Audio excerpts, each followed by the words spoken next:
Have you ever been in the middle of your day, completely absorbed in a task, when a name, a face, a presence suddenly floods your mind out of nowhere? It is not a memory you consciously summoned. It arrives uninvited, a clear and distinct impression of someone you know, perhaps someone you have not spoken to in years. And in that moment, a quiet, almost electric question surfaces from the depths of your consciousness. Are they thinking of me right now? We are taught to dismiss this. We are told it is mere coincidence, a random firing of synapses, a trick of a nostalgic or anxious mind. We label it wishful thinking, especially if the person is someone we long for, or we brush it aside as a meaningless flutter in the grand, chaotic noise of daily life. But what if that dismissal is the real trick?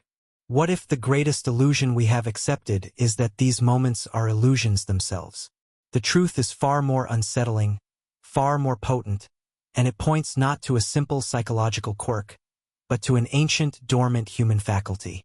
It is a sign that you are standing on the precipice of a profound awakening, a shift in perception so fundamental that it can feel like developing a sixth sense. This is not about learning a psychic trick to spy on the thoughts of others. It is about an inner transformation so complete that the boundary between your inner world and the outer energetic reality begins to dissolve. This phenomenon is not a new discovery. It is a rediscovery. The renowned Swiss psychologist Carl Jung dedicated his life to mapping the unseen territories of the human psyche, and he gave us a name for this very experience: synchronicity. He defined it not as mere coincidence, but as a meaningful coincidence, an acausal connecting principle where an inner psychic event, a thought, a dream, a feeling, is mirrored by an external physical event in a way that defies simple cause and effect. Jung proposed that these moments are not random accidents but are orchestrated by a deeper layer of reality he termed the collective unconscious. Imagine it as a vast, invisible web of consciousness that connects all of us, a shared psychic inheritance of archetypes, symbols, and primal human experiences. It is the invisible ocean in which we all swim. A woman who begins to consistently and accurately sense when she is being thought of is not reading minds. She is learning to feel the vibrations in this web. She is developing a sensitivity to the subtle energetic currents that flow between people through this collective field. She has stopped living only on the surface of reality and has begun to perceive its astonishing, interconnected depth. This is not magic. It is the natural consequence of profound inner work.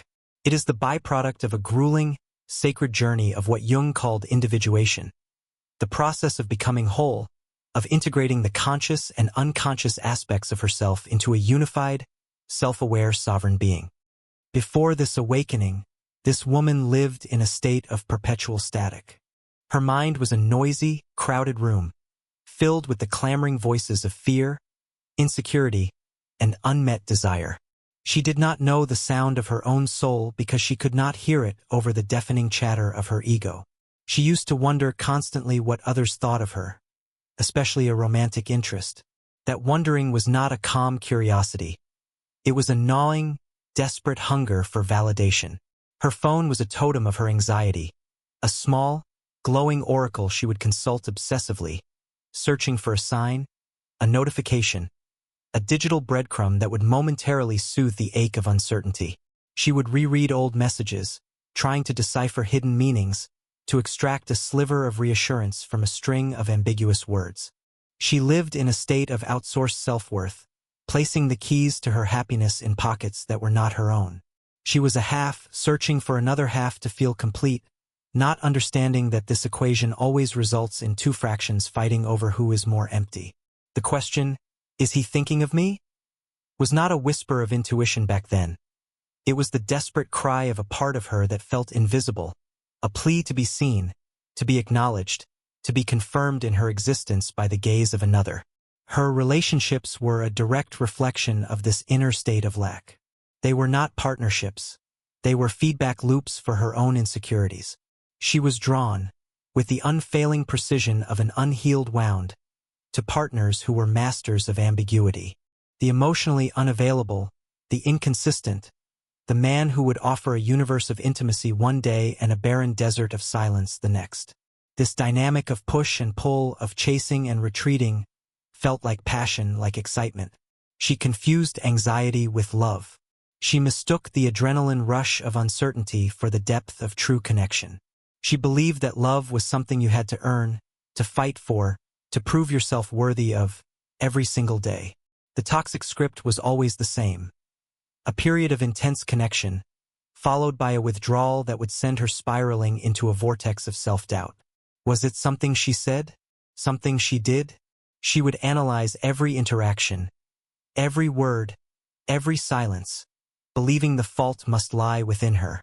These partners were not villains in her story. They were mirrors. They were unconscious collaborators in a drama she herself was writing. A drama designed to endlessly reinforce her core belief that she was not enough on her own. The need to know if they were thinking of her during their periods of silence was an addiction, a frantic search for a fix of external validation to quell the withdrawal symptoms of her own self-abandonment. She was begging for crumbs from tables where she deserved a feast, not realizing the banquet was waiting for her inside her own soul. The transformation did not begin with a flash of light or a chorus of angels. It began in the dark. It began when the pain of the old way of living finally became greater than the fear of the unknown. It started when the cycle of hope and disappointment repeated itself one too many times, when the tears stopped feeling cathartic and started feeling like a pointless ritual of self-betrayal. There was a turning point, a moment of piercing clarity in the depths of her exhaustion, where she looked at her life, at the recurring patterns, at the constant low-grade ache in her chest, and she made a decision. It was a quiet, resolute declaration whispered into the void of her own loneliness. No more. It was not a promise to find a better man. It was a pact she made with her own soul, a pact to stop abandoning herself, a pact to stop seeking water from empty wells. This was the beginning of her descent, the necessary journey into the underworld of her own psyche. She had to turn her gaze inward and face the ghosts she had been running from for her entire life. The fear of being alone, the belief in her own unworthiness, the inherited wounds of generations of women taught to shrink themselves to be loved.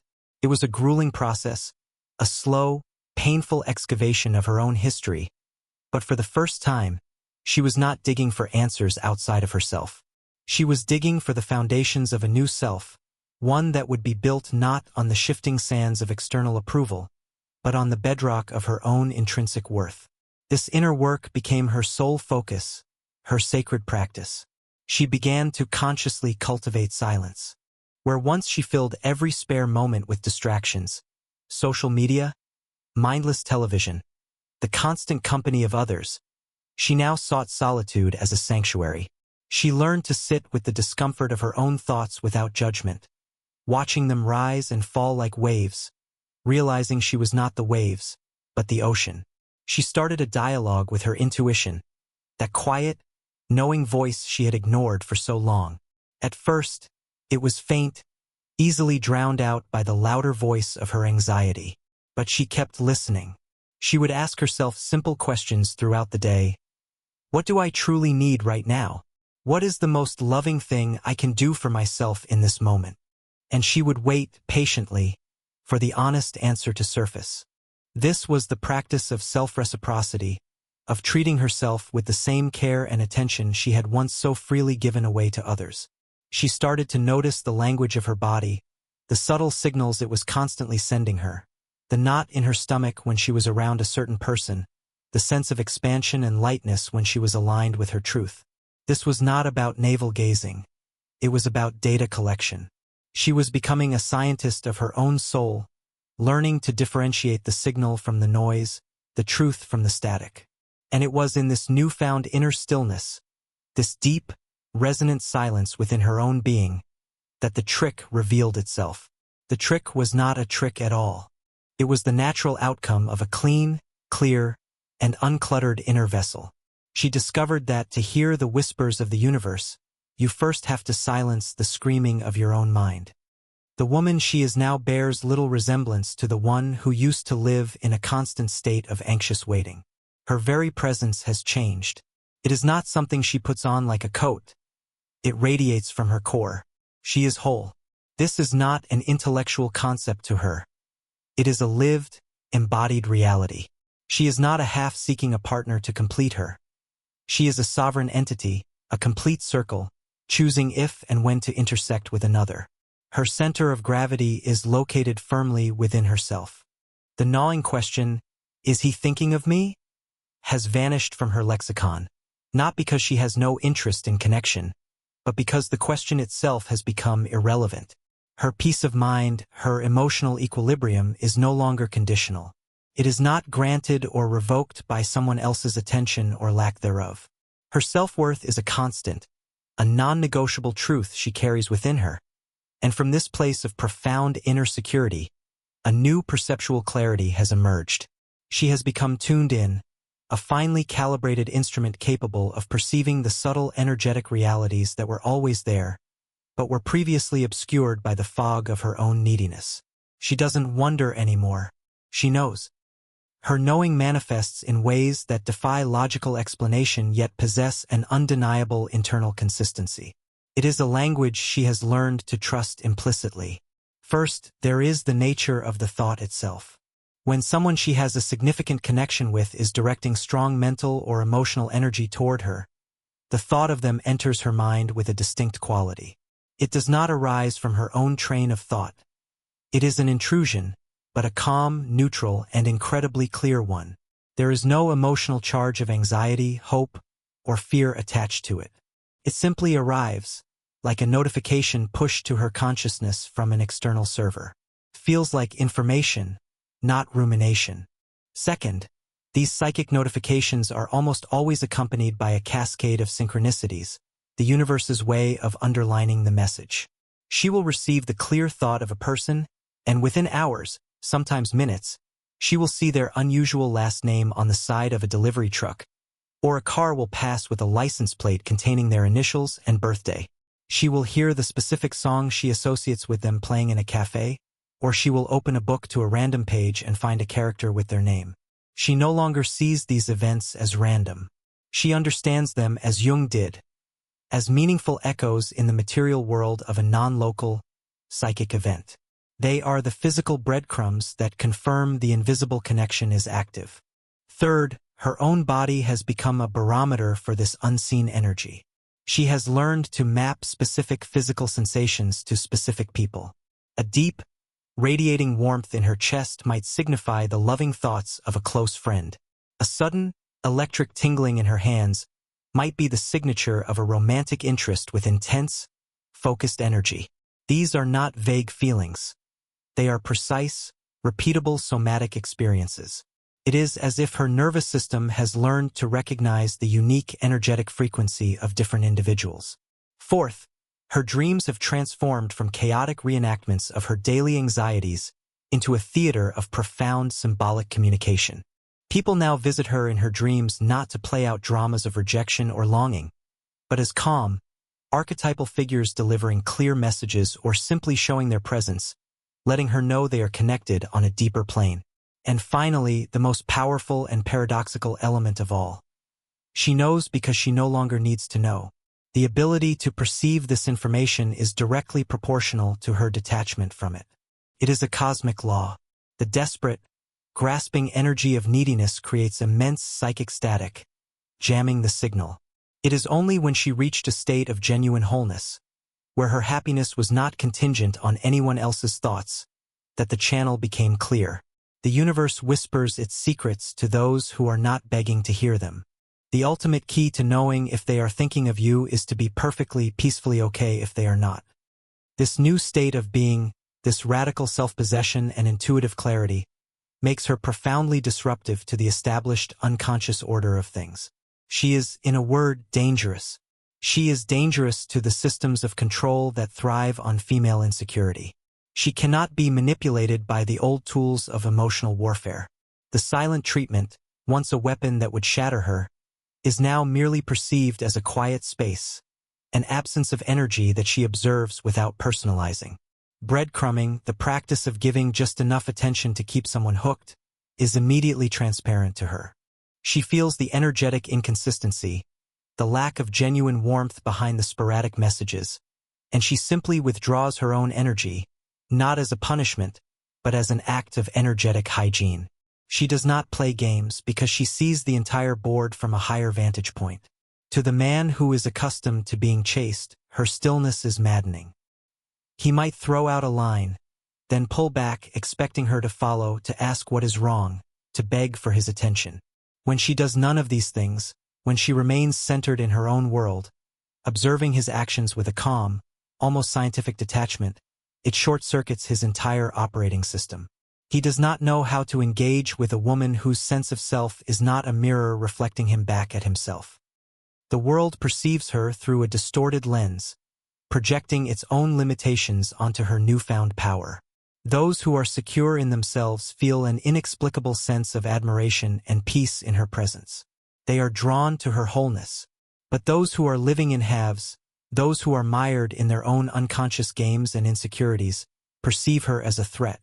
They label her. She is too intense, because her clarity makes their ambiguity uncomfortable.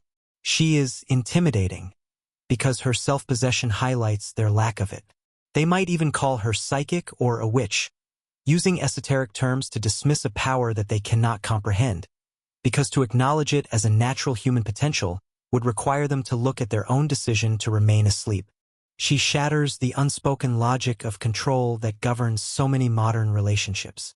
She rejects the societal scripts that tell her she is too picky, or that her standards are too high. She understands that these are just the protestations of a world that wants her to settle, to shrink back down to a more manageable size. She calmly defies the culture that still preaches that a woman's value peaks when she is chosen by a man. This woman is not waiting to be chosen. She is the one who chooses. She chooses her peace. She chooses her clarity. She chooses to trust the silent, energetic truth over any loud, convenient lie. And that choice makes her profoundly, magnificently free. In the end, this extraordinary ability to sense the thoughts of another is not the destination of her journey. It is merely a signpost, a beautiful and affirming confirmation that she is on the right path. The true destination is the state of being from which this ability arises, a state of unshakable inner peace, radical self-love, and a deep, resonant connection to the fabric of life itself. The ultimate discovery is not that she can feel when someone else is thinking of her, but that her well-being is in no way dependent on that fact. The love that may come into her life now will not be the desperate, grasping love of two fragmented people trying to fix each other. It will not be a salvation. It will be a celebration. It will be the meeting of two whole and sovereign worlds, choosing to create a new one together, not out of need, but out of a shared resonance and a desire for expansion. The journey was never about him or them. It was always about her. It was about her coming home to herself so completely that her own soul's light became a beacon, illuminating the hidden truths of the world around her. The great secret she learned is this: to know who is thinking of you, you must first become so absorbed in the magnificent work of knowing yourself that their thoughts become nothing more than a gentle breeze you can feel on your skin, pleasant but unnecessary for your own flight. The real goal was never to master a trick. It was to master herself, and in doing so, to ensure she would never, ever lose herself again.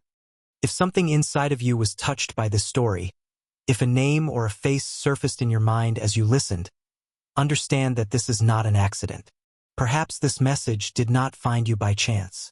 Perhaps it is a synchronicity in its own right, a quiet knock on the door of your own consciousness, a whisper from that deeper part of you that knows there is more to this reality than what we can see and touch. It may be an invitation to begin your own journey inward, to cultivate your own inner silence, and to discover the profound clarity and power that awaits you there. This is a call to recognize the whispers of your own intuition, to honor the sacred pact with your own soul. This journey of awakening is not for the faint of heart, but it is the most worthy adventure a human being can undertake. Let this message be a confirmation of what you have already started to feel.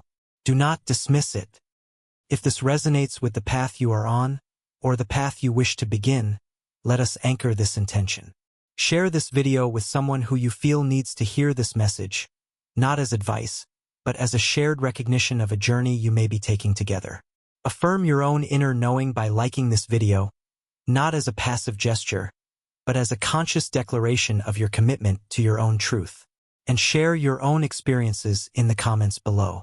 Your story of synchronicity, of intuition, of coming home to yourself, may be the very sign that someone else needs to see today. Subscribe to this channel to continue this exploration, to keep diving into the deeper currents of consciousness that connect us all. Do not do it out of impulse. Do it out of choice.